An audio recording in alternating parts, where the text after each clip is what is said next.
I'd give a little peek at the garden. I've got 4 rows of potatoes here, 3 rows of onions, which are coming up nicely, and the potatoes will be up anytime. Peas and cucumbers, radishes, carrots. Carrots are slow. Radishes are already coming up. You can see they're quick though. I mean, if you can't grow radishes or potatoes, you got a problem. Other things can be tricky. Yeah, parsley and dill. This is some Italian celery. I think my sister gave it. It's almost a plague. That stuff. Well, that's the stocks from last year. Stuff gets big. Here I've got some stuff. Tomato seeds that I planted from tomatoes from last year. And they'll be coming up anytime now. I gotta water them again. But what it is, I use, I like those Abe Lincoln tomatoes. And they're heirloom, so I just keep planting them over and over, and then the dog walks right through them. I get a lot of them come out volunteer. You know, like here you can see where there's bits of tomato. A lot of the stuff that I planted, well, I think all of it really, is the seeds from Livingston, because they carry a lot of the heirloom stuff.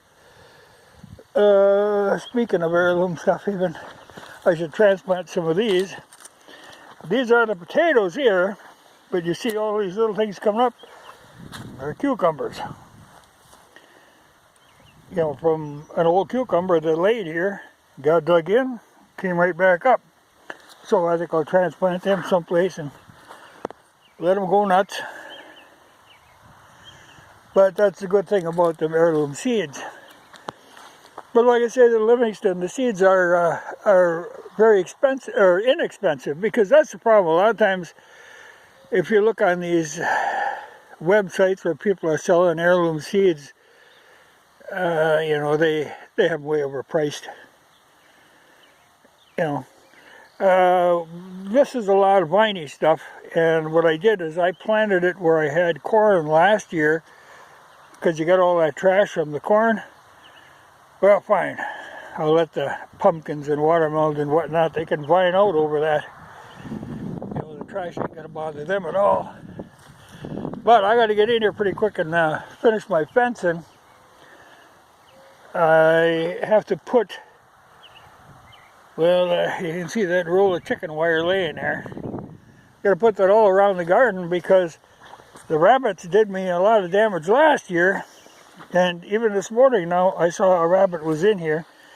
So before stuff comes up and they start eating, I don't know why they don't eat that Italian celery. And as long as we're in here, look at them apple trees.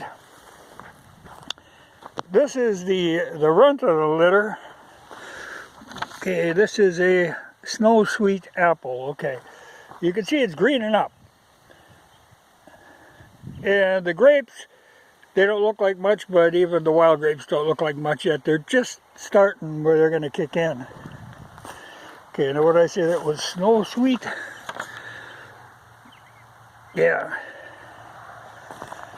Okay. Yeah, this one is Honey Crisp. Yeah, and you see that's greening up very nicely. But this is this one I had a little surprise this morning. This is a Cortland.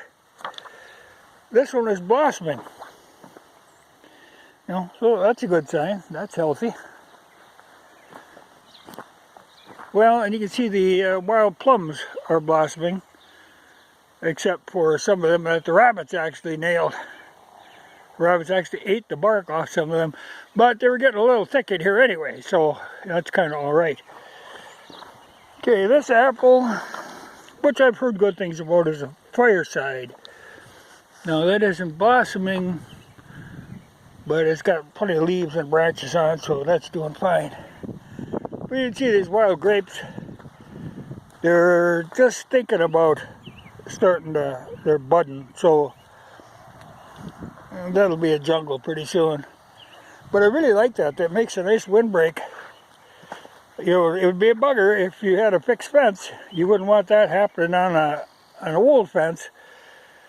But this fence is pretty new, and it's put in with those heavy split railroad ties that are creosoted, you know, so I won't have to fix this fence for years. But there's a whole row of these grapevines. They, you know, and like I said, that fence ain't very old, but they just took it over. And these plums, like there you can see where rabbit has gnawed that one. Well, that one kind of hangs in the way either. Anyway, you know, I kind of want to be able to get back in here. So I'll set a few of them out. But that's how the apple trees are going. It looks like I got a regular rabbit path through here. And they ate some of the grapevines. You can see here where that one is, sap is running out of it. And up there, they are eating machines. But, you know, I think there's enough of them there. They'll fill in. Isn't going to do any harm. But that's how things are looking.